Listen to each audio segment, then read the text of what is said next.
Hey friends, my name is Mitch Tidwell, and today I have Samantha or Sam Dossett with me.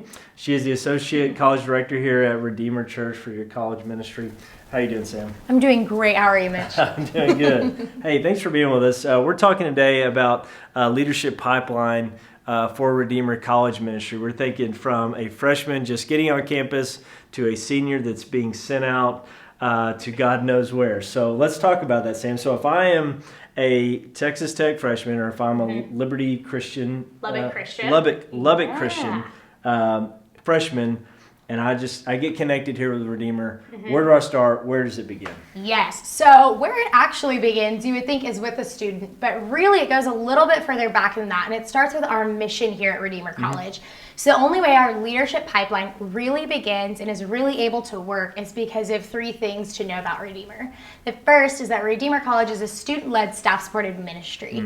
So because of that, we believe students are the best at reaching students. I am not as relatable to a college student as another college student is. I'm 26. I don't have a TikTok, and they always seem shocked by that. So college students are just the best at reaching college students, and because of that, we want to empower our students to believe I am an active disciple of Christ, and so we support them as they lead out in their ministry. So that's the first thing to know. The second thing that you really need to know about Redeemer College Ministry is that we exist to connect, to equip, and to send students. And so from everything that we do that is that we're going to talk about on this board, it goes through that mission statement before it can ever become a thing. So we connect students to each other and to staff and to the church here.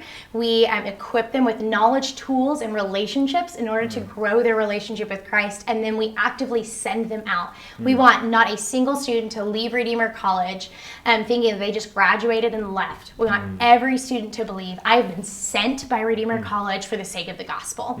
And the third thing that you need to know about Redeemer College is that we are not an island. So one of the big things we're passionate about is every single student knowing that they are not just a part of Redeemer College's ministry, but they're actually a member of Redeemer Church. We want all of our students to be an active part of the local body of believers here at Redeemer and be engaging with the multi-generational body of believers. And so that informs and actually does a ton for our leadership pipeline, this concept of you are not just part of us, you're not just a member of a ministry, but instead you're a member of a body. And so for this to start, we have to start there because that builds the foundation for our entire pipeline.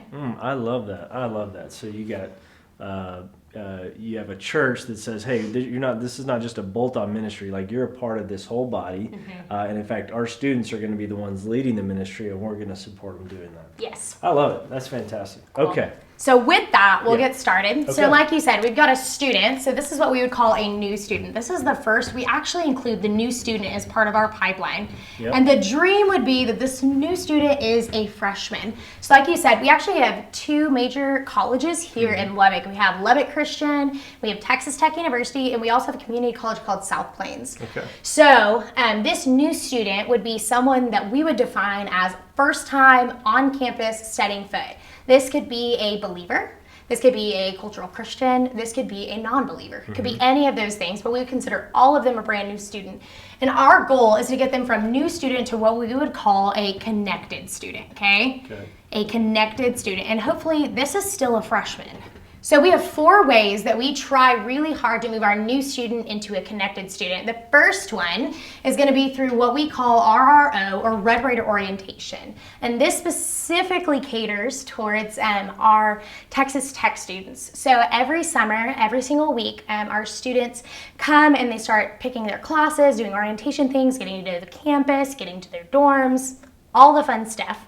And while they're there, Texas Tech hosts an org fair. So what we've done is created a student organization, because it is a secular campus of Redeemer College Ministry student organization. And we actually get a spot as a student organization in that org fair. And so what we do is we go there, we meet students, we get contact information, And we really establish a campus presence because you cannot have a college ministry that is successful without having a presence on campus. Yep. You just can't do it. We've tried, it fails every single time. Yeah. And so this is one of the best ways you can do that. We actually don't see a lot of traction from this. This isn't necessarily our stickiest point, but what it does is it shows students from the first day they step on campus that Redeemer College is a presence on their campus, and also shows that there is a rapport that ministries want to know Texas Tech students. Yeah. And so this is a really important part of moving new students to Connected because we're getting that initial rapport. So when they show up in August, we're not a brand new thing to them. They've seen us before.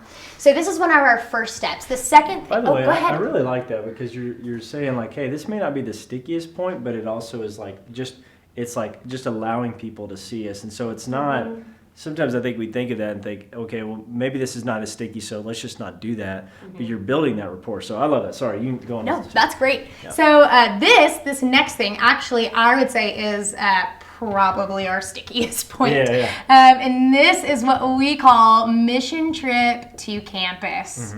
Okay, so mission trip to campus coincides with what is called Welcome Week at Texas Tech. It's called something else at LCU, but it's essentially the same thing. And so most major universities actually do have something like this. It's a time where the university hosts a ton of events, gets all the orgs to host a bunch of events. They give away a ton of free food to help students be like, you made the right choice. Welcome here. It's a fun place, I promise. Yeah. We especially need that in Lubbock because it's dusty, flat, and brown. So with that, what we do is we get all of our student leaders together in the mornings and we say, okay, when we said that it's student-led, staff-supported, we meant it. You are the best at reaching students. Yep. So what you're going to do is you're going to be on teams, and as a team, you are going to create an event, and you're going to go to campus and you're going to host an event, and the whole purpose of that event is to meet brand new students. And you're not going to meet those students and say, hey, come to this thing that we have on Friday, and hey, don't come to this thing we have in a week and a half. Instead, you're going to say, hey, we're doing something tomorrow at the park. Would you want to come? And so the goal is, through Mission Trip to Campus, we tell our students, we want you to make at minimum 20 connections, not contacts, but connections this week on campus with students who are stepping foot for the first time on campus. So that way you can know them, have a relationship with them, and invite them into your family. So how would you contact versus connection? What's the differences there? So one of the things we would say a contact versus a connection is a contact is having someone's name and phone number in your phone. A connection is I can put a face to that name and I know at least 2 to 3 facts about them. Cool. It's something where you actually have some sort of relationship and you've had conversation. It's not just scanning a QR code and getting their info in your door. We have done that before and it's been fine, but we found that when there's actual connection, when somebody knows somebody, they stick around a lot longer. Yeah, absolutely. Which I would agree. I'm the same way. I would say the restaurants I go back to, I mean, I want to try new foods, are the ones where the waiters are like, oh my gosh, Sam, I remember you. And I'm like, thanks. So, Mission Trip to Campus is huge. We have seen, since starting this a year and a half ago, we have seen so much fruit. We've seen so many students end up getting connected because students reach students so much better than me coming onto campus does. And so they want to know other students. So Mission Trip to Campus is a huge way we get students from being new students to connected students. The third thing that we have is our fall retreat. Okay, our fall retreat. So what we do is we take around 200 students out to the mountains for a weekend, mid to late fall. And so this is actually really aimed at connecting with brand new students. Most people would think a retreat is for students who are already connected to your ministry. We actually aim it at freshmen who are not yet connected by giving them cheaper prices, advertising the fact that it's in the mountains because Lubbock is brown and dusty and dry.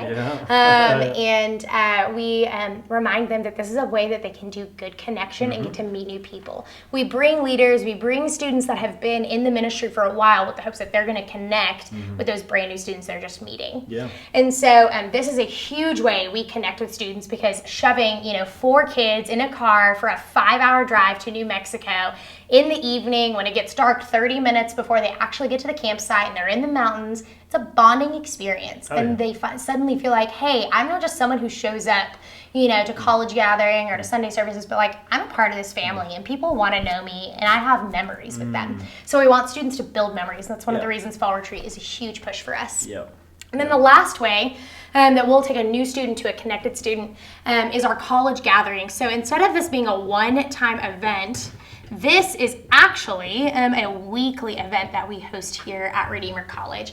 So every Tuesday night at 7 p.m., we come together as an entire college ministry. We worship together, we praise together, we have a really great sermon spoken that is more college focused, helps college students relate to the gospel. We have an explicit gospel presentation every single week, and then we purposefully send our students out and we tell them at the end of this, Redeemer College, you are sent, and we will see you on Sunday. And so this is a really important way for us to get new students connected because of two big reasons.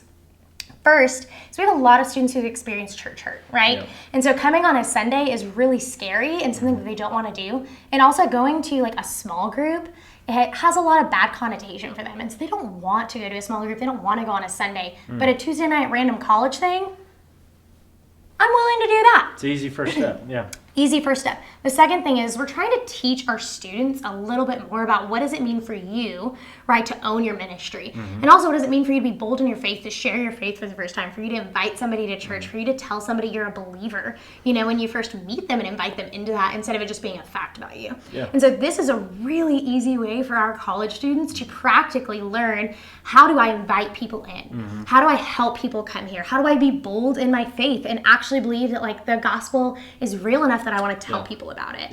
And so college gathering is a really easy sticky point for both lay students and leader students to have a place to invite their classmates, their neighbors, and their coworkers to hear the gospel explicitly. Yeah, that's great. So as I'm thinking through this, you have, so to get a student from just new student connected, you're making these initial connections, you're creating some shared experience at Fall Retreat, and this kind of easy first step into this kind of communal, like regular gathering sermon. So, you know, if you have a church and you just say, man, I don't have a college gathering, we don't have a big event, you know, I think that could even be something like, what's an easy first step for a college student that may not be ready to walk in your church on a Sunday or anything like that? What's an easy first step for them to get into some type of spiritual community? And I think that would probably suffice in something like that. So that's really good. What do you think as far as, and we're going to get, I know all of this is important, but how important is this to y'all's ministry? This new student connection? Yeah. I would say the concept of getting a new student connected to the ministry is the most important part of our ministry. These things that we do are things that we have found for our campus and for our student population to be really, really like efficient and effective. But getting a new student connected is the only way you're going to have any other part of the pipeline, right? Even if you don't have a ton of like leaders, like even having college students who are connected to a local body of believers and are actively engaging in the word, actively engaging in learning, actively engaging in what does it mean for me to fulfill the Great Commission, like that's only going to happen if you're doing something to move them from random kids on campus to connected to a church.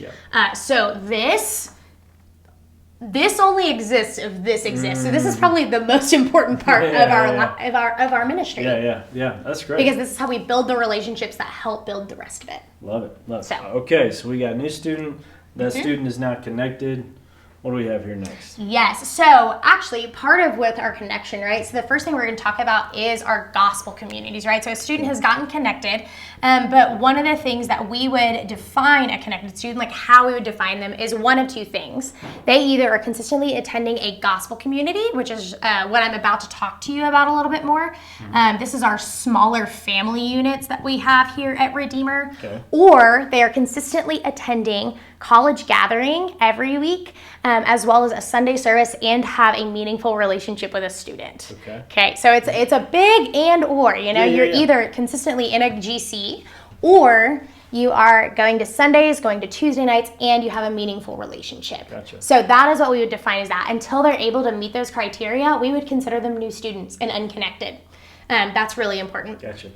So a connected student is in a gospel community. One of the first ways that new students are going to get to hear about gospel communities is at our college gathering kickoff. At the back end of our college gathering kickoff, we have a time. This is like the first first college gathering we have every semester.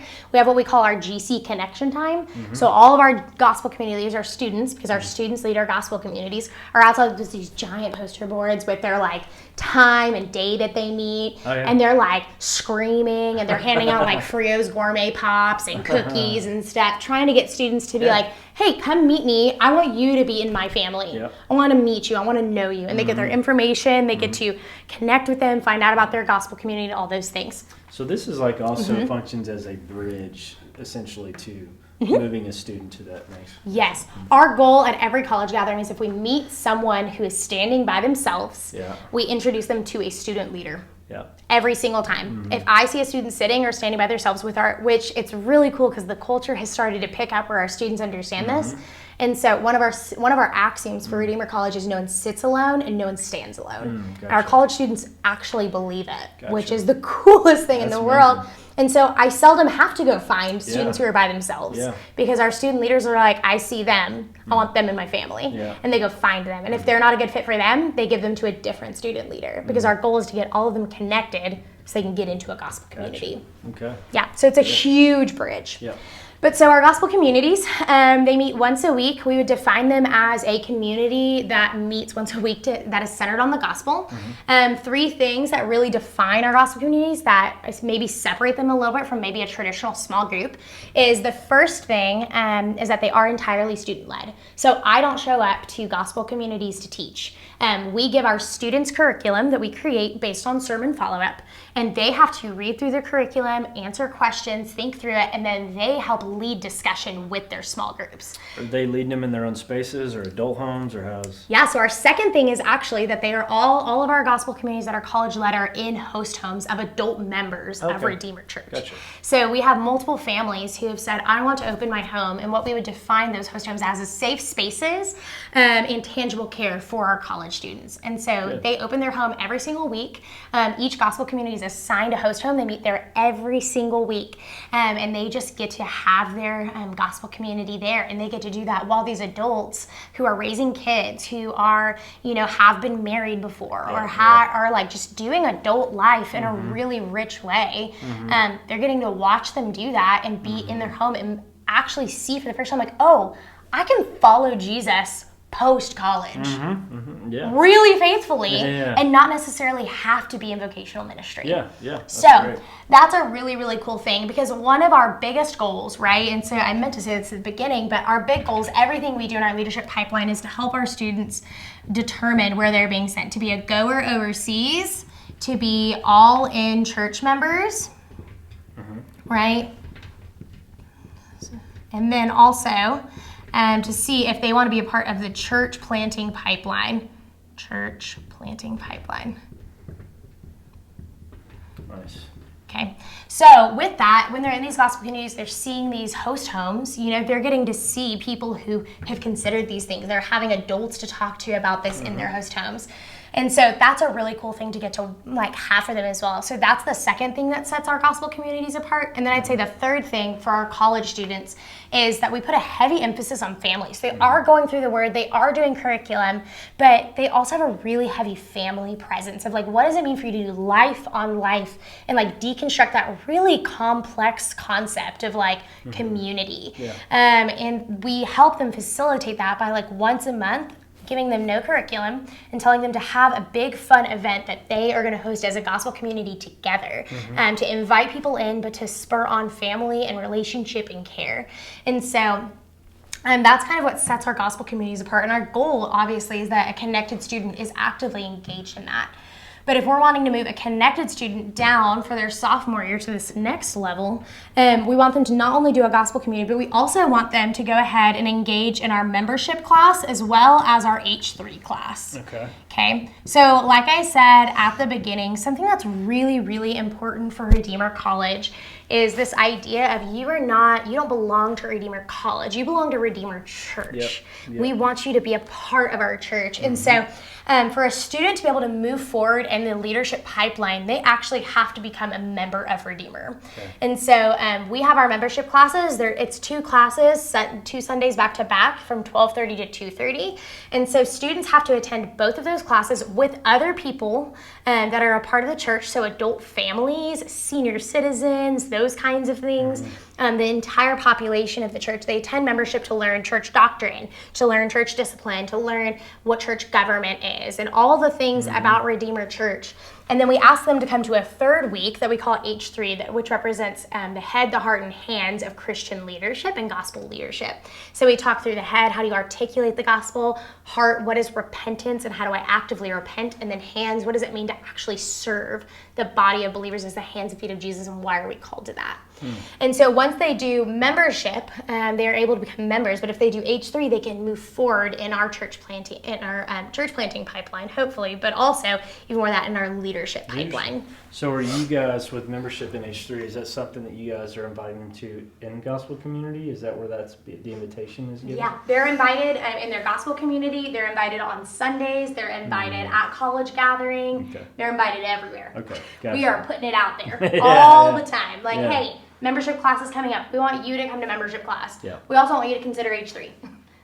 Yeah, so because if someone's willing to commit, to going through membership, to do H3, I mean, you're likely going to get a solid student that is probably going to want to serve and be a leader in your church. So that's great. Yeah, it's been super cool. Yeah. So once they go through membership and H3, we do an interview. So this is with anybody who does membership or H3 at all. We go through an interview process. They have to fill out a pretty extensive application for the college ministry to help guide our interview, to get some good questions. Also have, their juices flowing. They need that sometimes.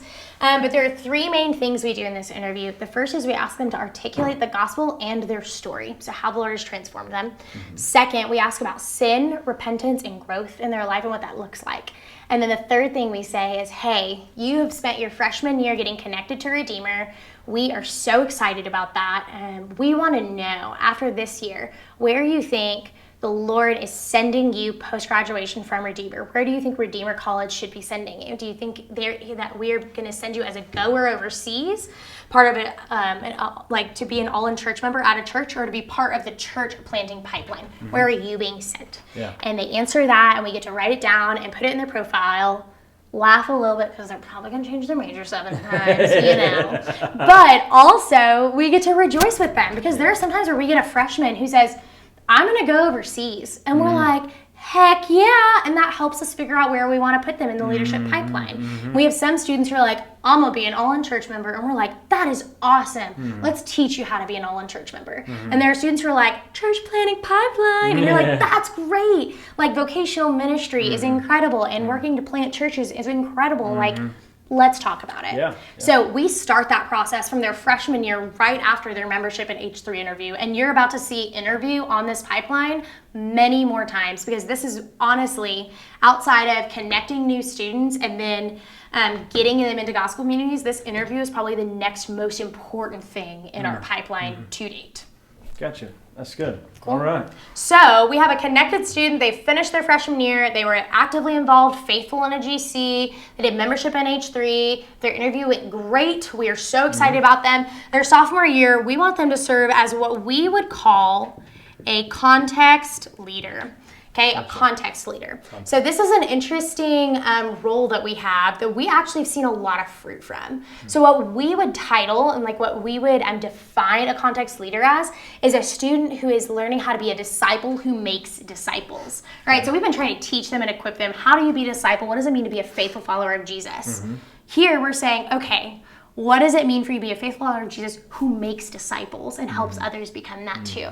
And so it's a really, really cool role that we have. And so with that, we actually have 3 types of context leaders that we care for and love on in the college ministry.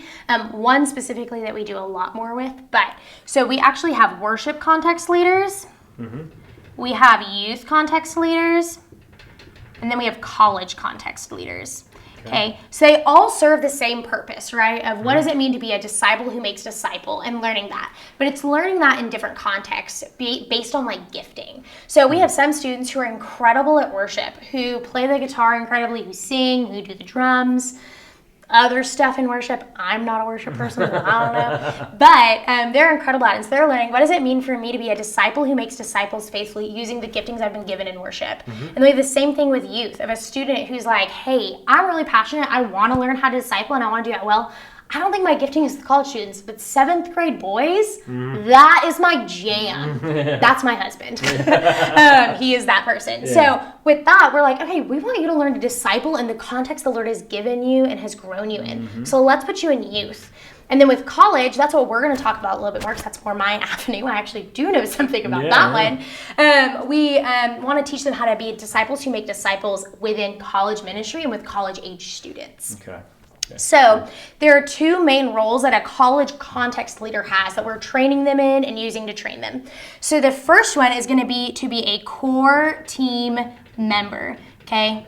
A core team member. So the biggest thing to know about core team members is that they are active and committed members of a gospel community. They show a desire and capacity to serve, and they are able to articulate the gospel. Those are the 3 requirements of a core team member. So core team members can be lay students. They also are leader students. Like our context leaders are built-in core team members for every gospel community. And because we do assign our context leaders to a gospel community in particular. So they are a core team member first, which means that they are dedicated and committed. They're coming every week. It means that they're willing and they are capable of serving. So they're serving their gospel community and serving the church often, and then also that they are able to articulate the gospel. They are explicitly sharing the gospel every single week in gospel community. So that is their first role. And then their second role is what we would say is outreach. So this encompasses a few things. So like I told you at the beginning, at the end of every single month, what we do is we tell our GCs, you don't have curriculum this week. We want you to do an event. We want you to host something, come up with a good idea, invite new friends into it, and just be a family that week. And that's what we call our outreach weeks. And our context leaders are the ones who head that up and really run with that. They are in charge of doing outreach, of inviting new people in, making them feel comfortable, whether that's through service positions of, hey, I'm going to go stand in the cold and I'm going to tell people where to park on this street, because that can be really confusing. Or whether that's they're standing at the door and anybody who comes in that's new, they're introducing themselves and inviting them to sit next to them. Whether it's like that kind of outreach through service, whether it's through culture creation of like, how can we create an inclusive, diverse, and caring GC? How can we fulfill our mission? Or even like being the person who's really, really good at inviting new people into their ministry. That's a really important thing as well. So our context leaders are in charge of outreach for their GC. That is one of their biggest roles. So they're core team members and they do outreach. And so their entire sophomore year, their year of being a context leader, they're engaging in these roles and learning how to disciple in the midst of those. Cool? Gotcha. Yeah. Great. So then at the end of their sophomore year, they've been core team members, they've done outreach, they've done culture care, they have really just worked hard to be a disciple who makes disciples. They've been learning. We get to the end of their year and we are going to do a re-interview. Okay, another interview. Okay, so I told you you're going to see this quite a few times in the course of this. And so one of the reasons for that is we want to do a check-in to see how they're doing. So what we do is we have them fill out an application. We have them fill out a form. And then we sit them down. We say, all right, 30 minutes, 40 minutes. We say, okay, tell me, what is the gospel and what is your story? Tell me about sin and repentance and growth and celebration. What does that look like this year? And then I want to know, you finish your sophomore year, you served faithfully as a context leader. Where do you think you are being sent post-graduation? Do you think you're being sent as a goer overseas? Do you think you're being sent to be an all-in church member? Or do you think you're being sent to the church planting pipeline? You've had a year doing this. What are you thinking now? We get to talk with them and process with them and love on them, figure out what they want to do next year, and just have that time with them, which is really cool. That's really interesting. That's cool. So they finished their sophomore year, they did their re-interview, and they say, Sam, I'm ready. I think I can do this. And I'm like, I think you're ready too. Yeah. So at the start of their junior year. By the way, GC leader is gospel community. Yes, GC is gospel community. Thank you for that. Yes, so GC leader, okay? So the way that we evaluate are they ready to be a GC leader is a couple of criteria. First is, do we see them as being, like, have they proven faithfulness? Have they been faithful? Secondly, are they repentant and have they been repentant? Like, of their sin, have they been honest? Have they been doing community? You know? And then third, do we see a desire to continue to serve and continue to do these things? And if we see those things, if we see that desire, if we see the growth, if we see the repentance, if we see the faithfulness, then we say, okay, because a GC leader is moving from being a disciple who makes disciples to being a disciple who shepherds disciples, like a group of disciples. And we want to care for them really well. And so that's what we would define our GC leaders as someone who is learning, what does it mean for me to shepherd a group of disciples, right? Because we're trying to empower them and teach them. Yeah, kind of a leader of leaders. And so we're helping them learn how to do that. Gotcha. So with a GC leader, they have a couple of roles. The first one is that they are going to lead what we call a grow group.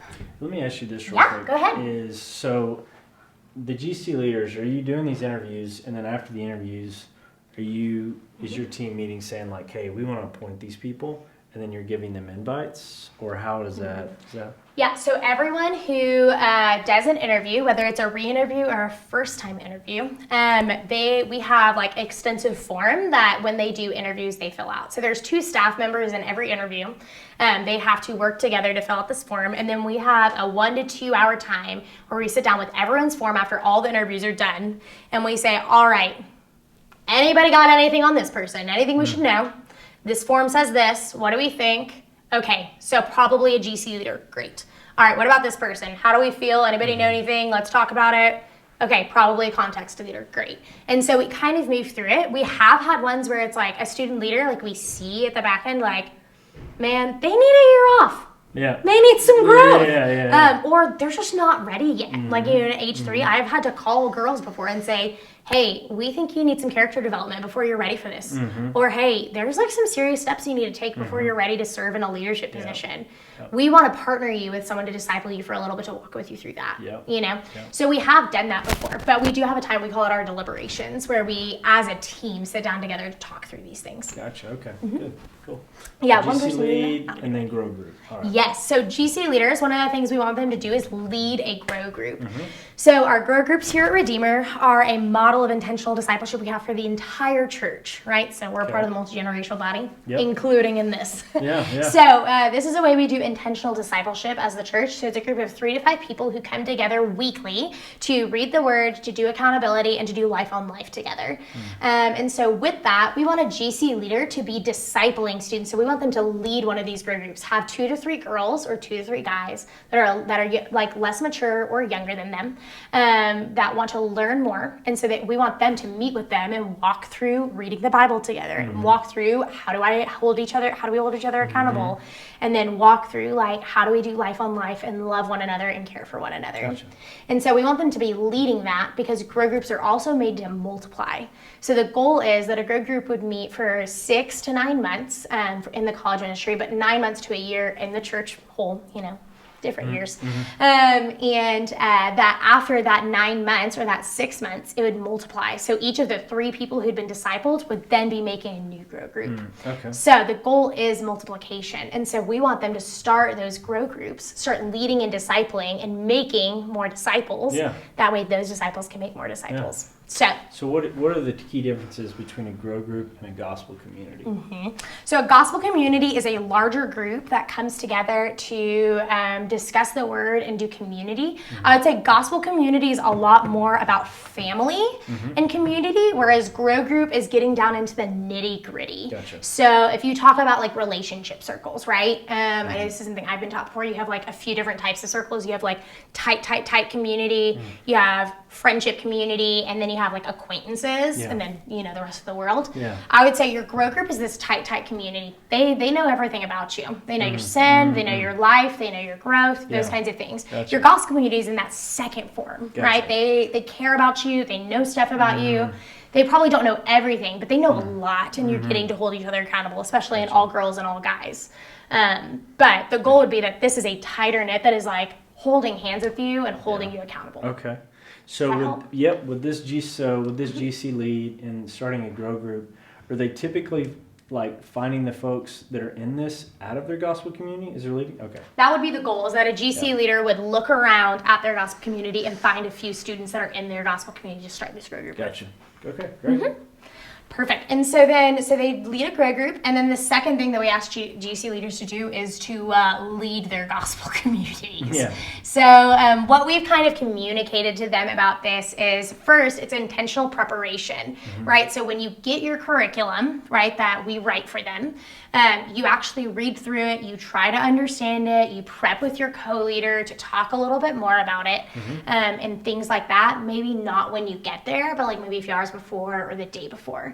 We do want to remind them consistently of, like, you are not John Piper. Yeah. And you're not a biblical scholar. Yeah. And no one expects you to know Yeah. the exact spot where you land in eschatology. Yeah. You're like 19. Yeah. And that's okay. Yeah. And so we don't want you to like approach everything like you're a biblical scholar. What we want you to do is to faithfully facilitate discussion. We want you to be humble when you don't know the answer to something and say, I don't know, but let's find out together. Or, hey, I'm going to ask someone who knows a little bit more. I am more than willing to do that. When I don't know something, be like, let's go ask Brandon. Yeah. You know, he's way smarter than I am. But I mean, and that's what we want to teach them is like, what does it mean to humbly lead?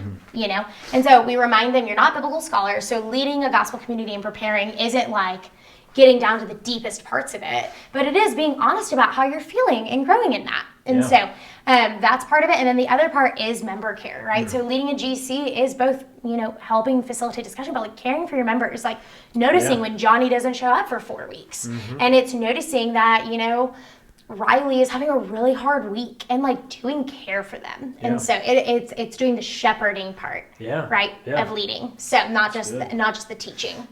So this is what we would ask our junior GC leaders to do, to lead a grow group and to lead their GC. Gotcha. Right? At the end of their year, their junior year, they led their grow group, they led their GC faithfully. It was great. They had a lot of really cool stories and celebrations. And we go in and we do, you guessed it, another re-interview. Super fun. And in that re-interview, we say, hey, tell us the gospel, tell us your story, sin, tell us about growth and repentance. And then also, hey, you GC leader, where do you think you're being sent to post-college? You're being sent to be a goer, to be an all-in-church member, or to be a part of the church planting pipeline. They answer that, and we get to love on them and care for them. And so actually their answer their junior year helps inform a lot of this next role that we have. This next role is their senior year, and it's called senior team. Okay, so this actually is our most picky of all of the teams. So we will max out between 8 and 10 total people on this team senior year. Wow, that's a really small percentage. It is a very teeny tiny percentage of our ministry. But the reason for that is we specifically pick students who think that they are wanting to be a part of the church planting pipeline and specifically go into Redeemer's residency program. And so that's one of the reasons that it is so specific at that time, is if they are like, hey, I really am considering the residency, I'm considering vocational ministry, we say, okay, we want you to be on senior team with us. And so there's a few different reasons for that. So the first one is that senior team members get unique access to staff. Okay, like really unique access to staff, which is super cool. And we do that for a couple of reasons. First, so we can help in the discernment process for them as they're discerning, what do I want to do? Like, where do I want to be sent? Like, is this actually something I can be sent to? And we're able to help them discern that because we get to see 3 C's. We get to see culture, competency, and character with them. We get to evaluate, like, hey, do you fit the culture of Redeemer Church? Do you fit the culture of other churches? Do you fit the culture of what we need for a church planting pipeline person? Second, competency-wise, like, where are you at theologically, doctrinally, biblically? You know, where are you at with small skills and big skills and things like that? And then also, how's your character? You know, like, are you actively walking in repentance? Like, do we see that in you? Like, do we see a humble heart? Do we see faithful, available, and teachable? So we get to evaluate that a lot more, and that helps us discern with them and love on them, and also meet with them. They get unique access to me. They get unique access to Brandon. They get unique access to our residents as well. Cool. So the second thing is they get unique access to staff, and they also get specific ministry leadership, right, opportunities that the rest of leaders don't really get as much. So GC leaders are getting to do shepherding, and context leaders are getting to make disciples, or getting to do really cool things, plan events. But when you're on senior team, you get to see the ugly and the fun parts of ministry, right? So like they have to come and serve every week at college gathering. So they're tearing down chairs and putting up chairs. They are cleaning up messes. They are putting away tables. They are ushering students out of the worship center whenever we need to turn off the lights. Like they're doing the ugly parts of ministry that aren't as fun. But they're getting to do cool things like lead an event. And they're getting to do cool things like get an inside scoop on how equipping classes run and things like that. So they're getting to see other parts of vocational ministry that the average student doesn't get to see. They're invited into that. And then third, they get some unique theology development, right? So we spend some time. We have 2 specific residents who are over our senior team, and every week they meet with them, and they're going through a book. They're going through some different doctrinal stuff. They're caring for them, getting to know them. And in the spring, they're also going to get an opportunity to teach and do a sermon lab with our staff on different topics. Cool. So we're trying to do some theological and teaching development with them. Cool. And so through all of that, our seniors, they get a full year. Our senior team gets a full year of doing these things. We're getting to know them. We're loving on them. And at the end of it, we will sit down with them and we'll say, all right, senior, you're about to leave. We love you and we're so excited for you. Where are you being sent? And they'll say that they're being sent to go overseas as a goer, to be an all-in church member, or to be a part of the church planting pipeline. And they graduate and they are sent. So that is our overall leadership pipeline. There's some stuff that goes into that and helps that run. So like our leader culture is radically important. These are different things that our leaders from essentially this point on are getting to experience consistently that help them feel sent and equipped to be sent. So not just being told, hey, you got this, bro, but like actually equipping them to do that. So things like DNA Day, right? This is a day where we take all of our leaders, bring them together, spend all day doing personal development with them. We do vision casting, and we get them hyped up to do outreach. So that way at the end of the day, they not only feel empowered that this is their ministry, but they feel empowered to actually make it their ministry. And then we have mission trip to campus. So I was talking about earlier, all of our student leaders, they come together, we separate them into teams, and they're the ones who are planning the events, where they're given the budget and things. But before they plan those events, we have them every single morning come up to the church, and we pour into them with some devotion out of the word. We do worship with them. We do a time of celebration where we just talk about, man, like, what did the Lord do yesterday? Let's talk about the incredible things he's doing and the people that we met, and like, why this is worth doing. We're doing vision dripping, vision keeping. And then we send them out every single night to do those events. And so that's a huge leader culture thing that has transformed our leadership and made them feel empowered to be sent, because we give them small days to learn how to do it really practically. And then we have our leader trainings once a month where we do personal development, vision keeping, and care for them all together. We bring them together and do that once a month. And then we also give them coaches, because one of the questions you might have is, all right, so they're doing all this, they're pouring out, who the heck is pouring into them? We have a bunch of adult members of Redeemer Church who love college students and are actually want to lead grow groups with our college students. They want to disciple them. So we assign every single student leader a grow group led by an adult member of Redeemer who is their coach. And so they are being actively discipled, and they meet up every single week to check in. How are you doing? How's the Bible? Let's talk about, let's answer your hard questions and those things. And they're actively also in host homes. And so all of those things are also creating this sending culture of them being facilitated to be sent. Gotcha. Okay. Leader culture, then you have sending culture here. How does this come into play? So our sending culture are some things that we were thinking through, and we're like, all right, but like this isn't it. Like, we've got a lot of other stuff that's going on. And what we realized is, like, our entire church has come together to create Redeemer College's sending culture. Because it's not just Redeemer College who sends. Redeemer Church sends. It's one of the biggest parts of who we are. And one of the things we were also thinking about is, man, we don't want just our leaders to feel sent. We want our entire ministry. And we're like, how are our connected students who never go past this, right, who never leave this part, how do we make them feel sent too? Because they are just important to the advancement of the gospel as our leaders are. Absolutely. And one of the things we realized is our sending culture. So things like grow groups, right, that we were talking about earlier, and equipping classes, where we sit down and dive deeper into specific topics. Spring break and summer trips, where students are getting glimpses into church plants, they're getting glimpses into going and into being overseas. Mission of God, which is a 10-week class where students get to see what is God's heart for the nations and what is my part in it and what can be my part in it. And then DMTs and launch community, which are really intense and intentional communities where students get to invest for a semester and then 9 months and discern and help understand, like, A, how do I share my faith, but B, have I actually been called to go overseas? And if I am, how do I prepare for that? What does it look like? Wow. And so these are all things that, like, yes, the college ministry puts on equipping classes, but like the church as a whole provides these things and helps care for those things. And we work with other departments to provide this. And our connected students have full access to every single one of these things. So our connected students, we can ask them at the end of their college career, hey, my sister is an example, Megan Fritz. Where are you being sent? Are you being sent as a goer, as an all-in church member, or as a church planting pipeline participant, even though you've never, ever served in a leadership capacity? And she was able to say, based on the things that I learned and how I grew, I took, Mission of God, and I went on a spring break trip, and I was in discipleship, and I went to equipping classes. I think I'm an all-in church member, and I need to be all in at the church that I go to in Fort Worth.